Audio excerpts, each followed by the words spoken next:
Alright guys, welcome back. This is Mark with Realize the Self, and in today's video we're going to go over the Bindu meditation and how it relates to self-realization and what modern science can tell us about it and its underlying mechanism. So what is Bindu? In Sanskrit, Bindu literally means point or a drop. In yogic philosophy, it refers to the primordial point of creation, the source of manifestation, the point where duality emerges from unity.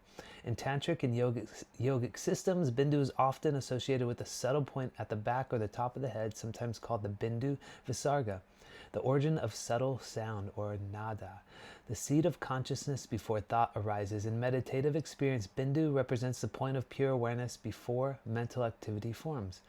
The structure of the Bindu meditation is, it's not one single technique. It appears in various tantric, kriya, and raja yoga traditions, but it typically involves core elements such as a single-pointed awareness. You focus attention on a physical point, like between the eyebrows or the back of the crown of the head, or visualize a point of light or the space before thought arises, a subtle inner sound or vibration. The point acts as a concentration anchor. And then the next one would be you dissolve the observer. As attention stabilizes, the object of meditation becomes steady. The sense of I am meditating on this begins to weaken. The distinction between the observer, the act of observing, and the observed object start to collapse. This is where Bindu meditation shifts from concentration to self-inquiry without analysis.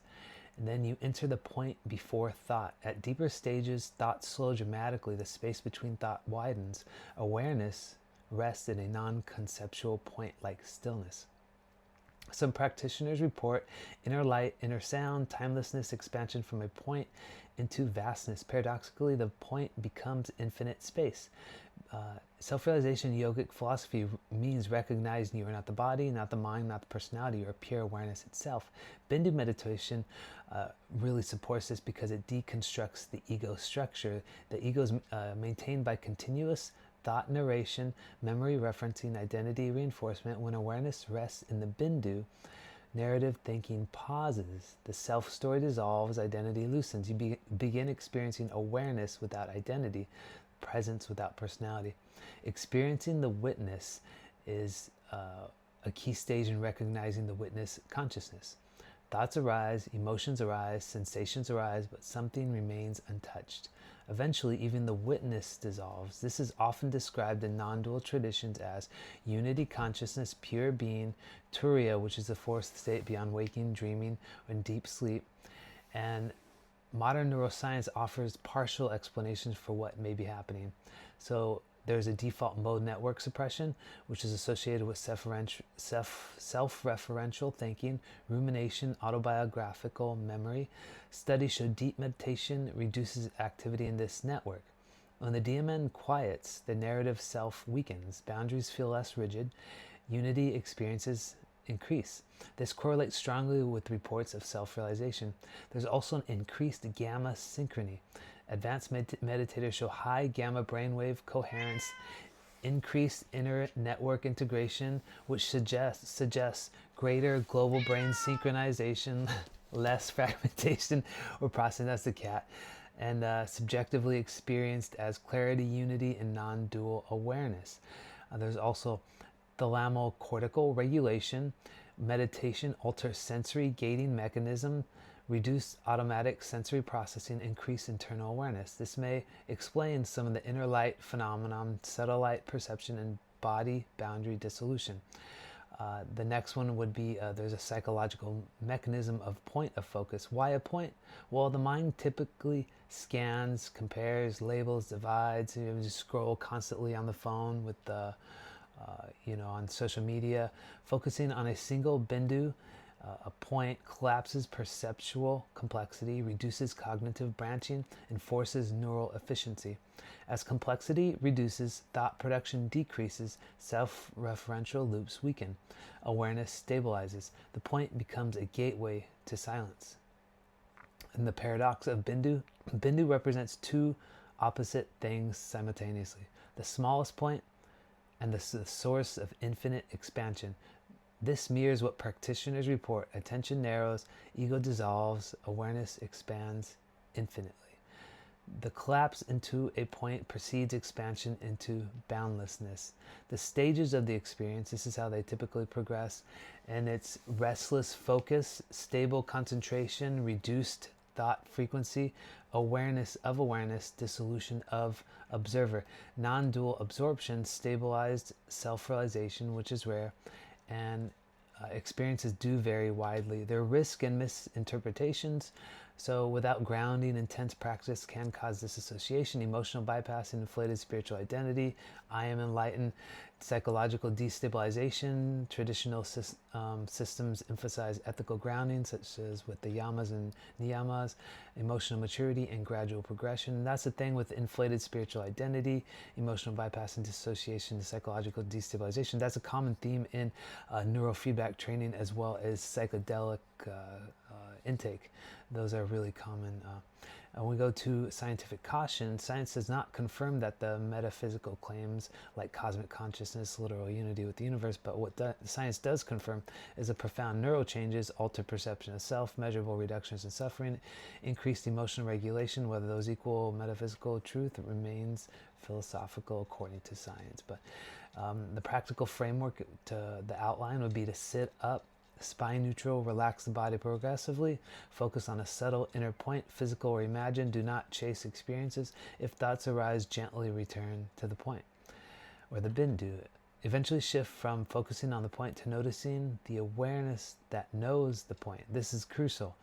The entire foundational component of all consciousness meditation practices is to get in touch with this self-awareness. They don't tell you this at all these yoga practices and yoga schools, but this is the most important. The final step is the pivot towards self-realization. If you summarize, you begin with concentration, you becomes to deconstruction of the ego, and then culminates into non-dual awareness, reduces narrative identity, and quiet self-referential brain networks. It reveals awareness as primary. And this is probably one of my first transcendental experiences I've had was doing this Bindu meditation, where I focused on the third eye in between the brow, and basically meditated for 3 hours in the middle of the night. And this was probably 20 years ago, give or take. And so what happened was, brain-wise, is when you focus or concentrate on one thing, you could read a book, you could focus on exercise, you could focus on just about anything. But when you have intense focus and concentration, you could even make a mandala like the monks do, or you could knit, or you could do something that requires intense focus and concentration.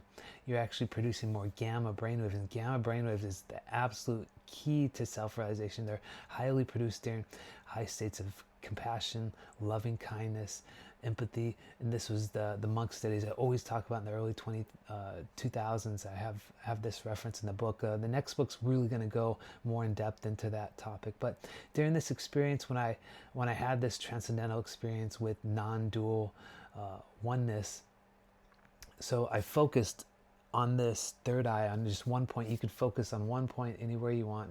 This is just one of many methods.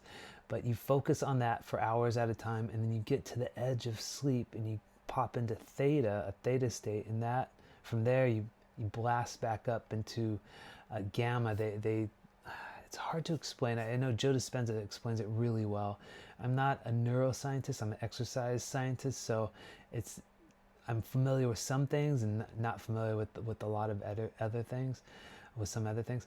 But that's what I get, like this slingshot up, and you have this non-dual experiences into, like I had experience, as do a lot of people, with bright light, feel immense love in every single cell of your body. And this is from the experience, and this is totally counter to the a little bit counter to psychedelic and technological experiences with non-duality. These are more of they grab you and take you there, but you still have ego present, unless you do have an ego death with psychedelics or plant medicines. But I mean, the ego tends to come back with the ego backlash quite formidably. And the same with neurofeedback training. It's not ideal for this sort of work for most people. I mean, I'm sure a broken clock is right twice a day, so for some people it may help them. For most people, it's not it's not ideal. And so you could do these very simple, get to these very simple experiences and the end state of realizing who you are. And so with that experience, anyone could do this at home.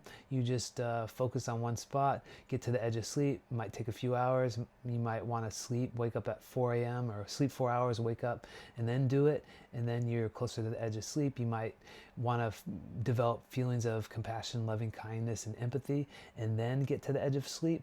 And that'll help slingshot you out to that, have that transcendental experience.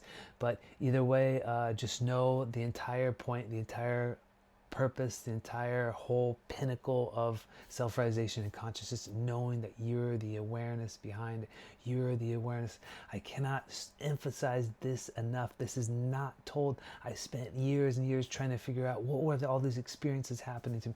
What is this? What is the goal? What's the purpose? And then you start chasing these experiences, and this is what's happening. People are chasing these psychedelic experiences and merging with oneness, and they come back out of it and it's like, oh yes, I'm enlightened, but it's the mind that's still present. And so the natural way is super effective in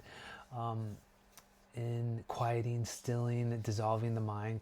And eventually you get to a point, so there's Kavala, Nirvikalpa, Samadhi, which is you bounce in to that non-dual awareness. It's like a Satori experience, and then you bounce out.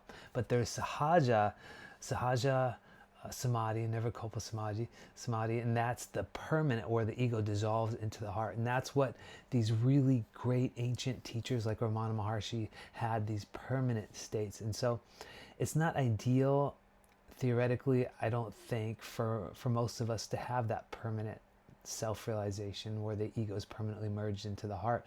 But we can have those transient ones where we can merge for a certain period of time, whether you have time to do these practices and get into deeper states of awareness until you finally realize that we are the background awareness behind all that. But I hope this was helpful, and if it was, please like, subscribe, and we got more videos coming up, and the book is coming out very soon. I had to fix one thing, so it'll be up I think within 3 days. It should be, we'll see. So by the end of February or early March, something like that. But don't worry, all that stuff's coming out, and thanks for being here. See you in the next one.